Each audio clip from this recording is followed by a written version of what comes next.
আজকে ভিডিওটা শুরু করছি ঘর ঝাড় দেওয়া দিয়ে। আচ্ছা, কালকে একজন দিদিভাই আমাকে কমেন্ট করেছিল যে তোমার লাইফস্টাইল দেখতে খুব ভালো লাগে। আমি না বুঝে পাই না যে আমার লাইফস্টাইলের মধ্যে তোমাদের কী ভালো লাগে, তার কারণটা আমি বলছি।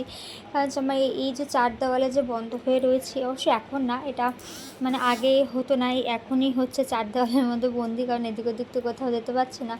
এই চার দেওয়ালের মধ্যে যে তোমরা যে এই মানে কী বলবো, যে আমার লাইফস্টাইলটা কী ভালো লাগছে আমি ঠিক বুঝতে পারছি না। কারণ আমার নিজের বিশেষ করে যখন এডিটিং করছি ভীষণ বোরিং লাগছে। আমার জীবনটা যেন এখন চার দেওয়ালের মধ্যে বন্ধ হয়ে গেছে। সবে তো শুরু। হ্যাঁ জানি অবশ্যই এরপর তো আর একটু বেশিই হবে। যাই হোক, কোনো অসুবিধা নেই, মানিয়ে নেবো। কারণ মেয়েরা তো, বাবা মেয়েদের তো স্যাক্রিফাইস অ্যাডজাস্টমেন্ট করা এটা তো একদম মানে রক্তে রক্তে রক্তে রক্তে রয়েছে। যাই হোক, তো এদিকে দেখো আমি বিছানাটা গুছিয়ে নিয়েছি, পরিষ্কার করে নিয়েছি। এবার করবো ঘর ঝাড় দেবো। কী বলতো, আজকে একটু তাড়াতাড়ি ঘুমতে করছি। মায়ের না হঠাৎ করে হাতে ব্যথা হয়েছে, ভীষণ পরিমাণে হাত ফাত ফুলে গেছে। তো মা সেরকমভাবে কোনো কাজই করতে পারছে না হাত চেপে। তার জন্য ভাবলাম যে চলো টুকটাক কাজ আমি কিছুটা সেরে নিই। তাই ঘুমতে তাড়াতাড়ি করে আগে বিছানাটা চেঞ্জ করে বিছানাটা পরিষ্কার করে এদিকে ঘরটা ঝাড় দিয়ে নিচ্ছি। আর দেখো বাইরে আসতে দেখছি কুয়াশা পড়ছে ঠিকই, কিন্তু গরম কিন্তু একটুকুও কমছে না। কেন বুঝতে পারছি না, গরমের মতনই রয়েছে। আর এদিকে দেখো মা বাসনগুলো বার করছে, দেখতে পাচ্ছ কতগুলো বাসন রয়েছে। এই বাসনগুলো মাজবো। অবশ্য আমি বসেছিলাম বাসন মাজতেই, কিন্তু চারজনের বাসন তো দেখে মনে হচ্ছে আমার দেখে কি অনেকটাই কিন্তু হয় চারজনের বাসন। যাই হোক, আর এইদিকে দেখো আমি এখন বসে পড়ছি বাসন মাজতে। তো একদিকে আমি বাসন মাজবো, আর মা বলছে একদিকে ধুয়ে দেবে কোনো রকম হাত ব্যথা নিয়ে। কিন্তু আমাকে বেশি বাসন মাজতে হয়নি, তার কারণ ওই একটাই, আমার বাবা চলে আসবে জানো। তাই একটু পরে বাবা চলে আসবে, বাবা এসে বলবে তোকে কে বলেছিল বাসন মাজতে।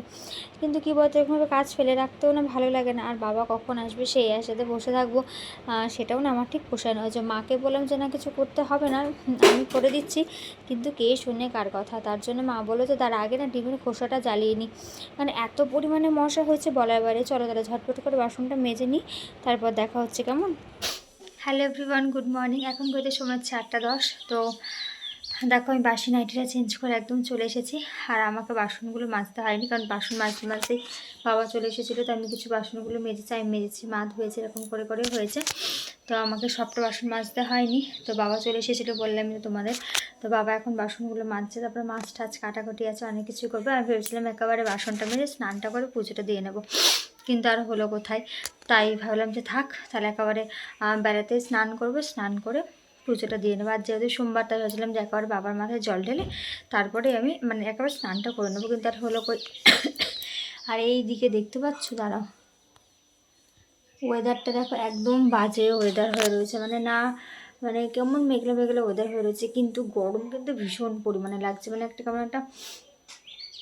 কেমন একটা ওয়েদারটা হয়ে রয়েছে, ভ্যাপসানি ভীষণ বিচ্ছে একটা ওয়েদার হয়ে রয়েছে, ভীষণ গরম লাগছে। তাই জন্য ভাবছিলাম যে স্নান করে নেবো, কিন্তু আর হলো কই। যাই হোক, তো আমি খালি পেটে আমার ওষুধটা খেয়ে নিয়েছি। এবার একটুখানি কিছু চা খাবো, কিছু চা বলতে চা খাবো, মানে চা বিস্কুট যেটা খাই সেটাই খাবো।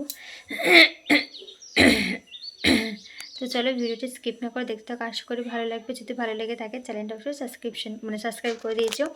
আর ভিডিওটা কেমন লাগলো অবশ্যই কমেন্ট করে জানিয়ে। যদি বেশি ভালো লাগে তাহলে কী করতে হবে, আমার ভিডিওটা শেয়ার করতে হবে, যাতে আমাদের ওয়াইটি ফ্যামিলিটা অনেক বড় হয়। চলো তাহলে ভিডিওটা দেখতে থাকো। এদিকে চা খেয়েছি, চাটা খেয়ে নিয়ে বসে পড়ছি এখন কাটাকুটি করতে। একেবারে ভাবছি যে কাটাকুটিটা সেরে নেবো। আর একটু লেট হচ্ছে, তার কারণ হচ্ছে বাবা না ওইদিকে তোমার করছিল, বাসন এই মাছ কাটছিল। সকালবেলা খাওয়ারের জন্য আমি কাটাকুটি করছিলাম, ওই আলু ভাজা হবে আর পরোটা দিয়ে। তাই মাকে বললাম যখন আমি একেবারে কাটাকুটি করতে বসেছি যখন, তাহলে দিয়ে দাও একেবারে দুপুরে রান্নাটা সমস্ত কিছু কেটে দিই। তো দুপুরে রান্না হবে হচ্ছে গিয়ে তোমার বাটা মাছের ঝোল, আর হবে হচ্ছে পটল সর্ষে। অনেকদিন ধরে পটল সর্ষে খেতে ইচ্ছে করছিলো, তার জন্য। আর এদিকে মা আর বাবার জন্য হয়েছে তিনকোনা পরোটা, আর আমার জন্য হয়েছে গোল পরোটা। আমার তিনকোনা পরোটা খেতে ভালো লাগে না, তার কারণ হচ্ছে ভেতরগুলো না কাঁচা কাঁচা থেকে যায় গো, তার জন্য আমার একদম ভালো লাগে না। আর এখানে আলু ভাজা দেখতে পাচ্ছ, আমি এখন আলু ভাজা দিয়ে একটা পরোটা খাবো, আর বাদ বাকি আর একটা পরোটা কিন্তু আমি চিনি দিয়ে খাবো। আমার চিনি দিয়ে পরোটা বলো লুচি বলো খেতে ভীষণ ভালো লাগে। আর এদিকে খেতে খেতে তো যেহেতু সমস্ত কিছু কোটাবাটা ছিল, তাই মানা ঝটপট করে আজকে রান্নাটা করে নিতে পেরেছে। আর এখন বাজে ওই 11টা 10-15। আমাদের রান্নাটা কমপ্লিট হয়ে গেছে, শুধু চালটা বাড়ন্ত হয়ে গেছে, তাই মা গেছে চালটা আনতে, এনেই বসিয়ে দেবে। তাই বললাম যতক্ষণে মা গেছে তাহলে কলটা তো ফাঁকাই রয়েছে, আমি যাই, গিয়ে কয়েকটা বাসন রয়েছে, সকালে টিফিনের কয়েকটা বাসন রয়েছে আর এক কড়াই রয়েছে, সেগুলো মেজে দিই। আর আমি এতক্ষণ ধরে বসে বসে ভিডিও এডিট করছিলাম, তো আমার ভিডিও এডিট করা কমপ্লিট হয়ে গেছে। আর আজকে দিনটা সোমবার দিন, একটু ভাবছি ভোলেনাথের মাথায় জল ঢালবো, তার জন্য গিয়ে ঝটপট করে স্নানটা করে চলে এসেছি। স্নান করে চলে এসেছি, এদিকে কিন্তু রাধা গোপাল আগে আমি স্নান করিয়ে ওদেরকে খেতে দিয়ে দিয়েছি, মানে ভোগ দিয়ে দিয়েছি। তারপর এখন ভোলেনাথ স্নান করাচ্ছে। জানো তো আমাদের বাড়িতে কিন্তু, মানে এই বাড়িতে 3টে শিবলিঙ্গ রয়েছে। ফার্স্ট এটা তো তোমরা হয়তো দেখেছিলে, তারকেশ্বরে গেছিলাম আমি যখন আগের বছর, তখন এনে দিয়েছিলাম শ্রাবণ মাসে। আর এটা শুনেছি যে দুটো রাখতে নেই, ব্রাহ্মণদের থেকে শোনা, তার জন্য না আর একটা আনা হয়েছে। যাই হোক, এদিকে দেখো আমার ভোলেনাথের মাথায় জল ঢালা হয়ে গেছে। এইবারে এখন আমি একটুখানি ধূপ আর প্রদীপটা জ্বালিয়ে নিই। দাঁড়া, লাইটটা জ্বালিয়ে নিই। এখন ঘড়িতে সময় হচ্ছে 1টা বাজে, ঠিক 10 মিনিট বাকি আমার স্নান কমপ্লিট। তোমরা তো দেখলেই তখন, মানে স্নান না, মানে পুজোটা দিয়ে নিয়েছি। তো তোমরা তো জানো যে স্নান না করে তো পুজো দেওয়া যায় না। তো স্নান পুজো সমস্ত কিছু কমপ্লিট। আর আমি এখন খেলাম দুধ হরলিক্স। তার কারণ হচ্ছে ওবার একটুখানি ফুচকা খেতে যাওয়ার ইচ্ছা আছে, যদি আমার বরের কাজ তাড়াতাড়ি হয়ে গিয়ে থাকে, তো যদিও তাড়াতাড়ি চলে আসতে পারে, তাহলে একটুখানি ফুচকা খেতে যেতে পারবো। আর একটুখানি মানে বাজারে মানে রথতলা বাজারে আমার একটুখানি দরকারও রয়েছে, তো সেখানেও যেতে হবে, বিকালবেলায় একটু দরকার আছে। তো কিছু কেনাকাটা, কিছু বলতে ফল টল কেনাকাটাই রয়েছে, তো তার জন্য যাব। আর ফুচকা খাবো, তো তার জন্য আজকে এখন আমি কী করলাম, একটু দুধ হরলিক্সটা খেয়ে নিলাম। নাহলে যদি আমি দুধ হরলিক্সটা খেয়ে যেতাম আর তারপরে ফুচকা খেতাম, তাহলে অ্যাসিডিটি হয়ে যেত বা হয়তো বমি হয়ে যেতে পারতো। তার জন্য এখন খেয়ে নিলাম, আর হালকা হালকা খিদেও পেয়েছিল। তো চলো, কী রান্না হয়েছে তোমাদের আজকে এক ঝলকে দেখিয়ে দিই। তার কারণ হচ্ছে পরে খিদে পেয়ে গেলে না, তখন মানে কি বলবো, তখন আর মনে থাকবে না তোমাদের খাওয়াটা দেখানোর জন্য। চলো একবার এক ঝলকে তোমাদেরকে দেখিয়ে দিই। আর আজকে যেন তোমার ভীষণ পছন্দের একটা খাবার রান্না হয়েছে, চলো তোমাদের সাথে শেয়ার করি। রান্না অনেক তাড়াতাড়ি হয়ে গেছে। এদিকে ভাত হয়ে গেছে, দেখতে পাচ্ছ মা উপর দিয়ে দিয়েছে। এই যে এর ভেতরেই রয়েছে সেই আমার ফেভারিট খাবারটা বলতে পারো, এই হচ্ছে পটল সর্ষে। আমার খেতে খুব ইচ্ছে করছিল, এই যে পটল সর্ষে। আর দাঁড়াও, এটা না নামাতে হবে। আর এখানে হচ্ছে আলু দিয়ে, ডাটা থাকলে ভালো হতো, আলু দিয়ে তোমার বাটা মাছের ঝোল। প্রত্যেকদিন রুই মাছ খেতে একদম ভালো লাগে না, তাই আমি বাবাকে বললাম যে আজকে রুই মাছ বাদ দিয়ে আর পাবদা মাছ বাদ দিয়েও একটু মাছ নিয়ে এসো। এই জন্য বাবা এনেছে বাটা মাছ। তো আজকে আমাদের কিন্তু দুপুরে লাঞ্চ এটাই। অবশ্যই জানিও কেমন লাগলো তোমাদের। দাঁড়াও ঢেকে দিব, নাহলে না যা ইঁদুর টিকটিকি আছে, ব্যাপারে এই যে দুধ হরলিক্স খেয়েছি আমি। চলো তোমাদের আজকে দুপুরের খাওয়াটা দেখে দিলাম, কেমন হয়েছে অবশ্যই জানি। চলো আবার তোমাদের সাথে পরে দেখা হচ্ছে। এখন ঘড়িতে সময় হচ্ছে 6:30। আর দেখো আমার বড় আমাকে কত ভালোবাসে। আগে আগে গোলাপ ফুল এনে দিত, বিয়ের আগে গোলাপ ফুল দিত, বা বিয়ের পর কোনো খাবার এনে দিত। আর এখনও খাবার এনে দিচ্ছে কুলেখাড়া। তাহলে ভাবতে পারছো, এনে যেরকমভাবে গোলাপ ফুল দেয় ঠিক সেরকমভাবে আমাকে গোলাপ ফুল দিচ্ছে। এখন রোজ ডে, প্রপোজ ডে যেগুলো চলে গেছে, বা এখনও যেই জিনিসগুলো চলে গেছে, মানে কি বলবো, আমাকে কুলেখাড়া পাতা এনে দিচ্ছে। মানে ভাবতে পারছো এখন আর ভালোবাসাটা কোথায় গেছে।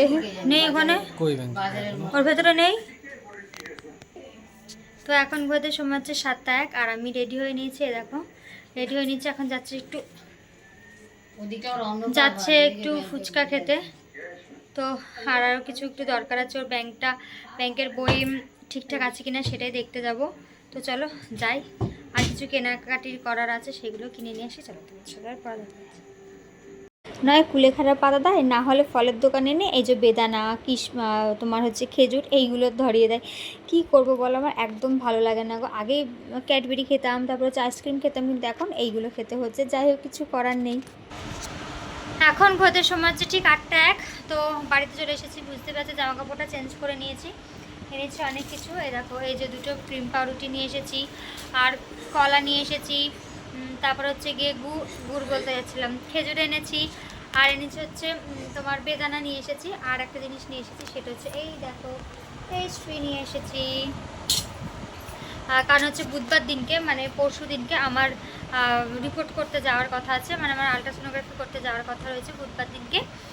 তো তার জন্য, তো এবারে ওখানে অনেকক্ষণই সময় লাগে, কারণ যারা এমনি নর্মাল থাকে, যাদের টয়লেটটা পায় তাদেরকে আগে ছেড়ে দেয়, এটা তো স্বাভাবিক পেটে রিপোর্ট করাতে।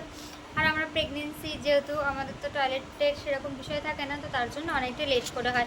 আগেরবার আমার অনেকটা লেট হয়েছিল, তাও আমি খাবার নিয়ে গেছিলাম। তো এবারেও খাবারটা আমি নিয়ে যাব। এই দুটো ক্রিম পাউডার নিয়ে এসেছি, সিঙ্গাপুরি কলা নিয়ে এসেছি, আর হচ্ছে কি তোমার পাউরুটিটা না নিয়ে আসিনি, পাউরুটিটা বুধবার দিনকে সকালবেলা একবার টাটকা টাটকা নিয়ে যাবো। যেগুলো কোয়ার্টার পাউরুটি বলে না বোন পাউরুটি বলে, লম্বা লম্বা লম্বা লম্বা, আর যেটা মাঝখানে ইয়ে থাকে মোরব্বা, কি সে যেই পাউরুটি হোক দুটোর মধ্যে যে কোনো একটা নেবো। ওটা টাটকা টাটকা পাওয়া যাবে, সকালবেলা ওটা নিয়ে যাব। তো এখন বসেছি পেস্ট্রি খেতে, এখন আমি পেস্ট্রিটা খাবো। আর হচ্ছে গিয়ে তোমার একটু ফুচকা যেটা খেতে গেছিলাম সেটা একটুখানি খেলাম, খেয়ে দিয়ে এই জাস্ট বাড়িতে ঢুকে। তো চলো আগে খেয়ে নিই পেস্ট্রিটা।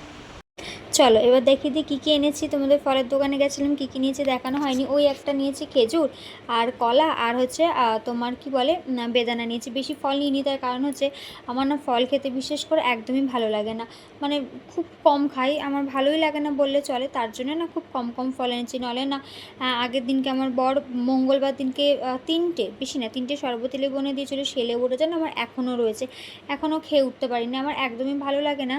আর আমার ফলের মধ্যে বলতে পারো সিঙ্গাপুরি কলাটা ভীষণ ভালো লাগে খেতে, তার জন্য সিঙ্গাপুরি কলাটাই নিয়ে এসেছি। আর এদিকে রয়েছে একটাই বেদানা, আমি একটাই বেদানা নিয়েছি, কারণ আমার বিশ্বাস করবে কিনা জানি না, আমার বেদানা খেতে একদম ভালো লাগে না গো। আর এখন যেহেতু মানে ঠিকঠাক মতন পেটটা ক্লিয়ার হয় না, তো আর বেদানা খেলে না আরও বেশি প্রবলেম করে। আর কিন্তু হচ্ছে যেহেতু আমার রক্ত নেই, হিমোগ্লোবিন কম, তাই আমাকে খেতে হচ্ছে। এছাড়া বিশ্বাস করবে কিনা আমি জানি না, আমি আগে কোনো দিনও বেদানা খাইনি, কারণ আমার বেদানাটা খেতে এতটাই বাজে লাগে, কিন্তু কিছু করার নেই, এখন আমাকে খেতেই হচ্ছে। আর একটু কলা বেশি করে নিচ্ছি, কারণ আমাদের না আগামী বুধবার আমার একটুখানি যাওয়ার আছে রিপোর্ট করতে, তো কিছু তো খাওয়া নিয়ে যেতে হবে, তাই ক্রিম পাউরুটি নিয়ে এসেছি আর এইগুলো নিয়ে এসেছি।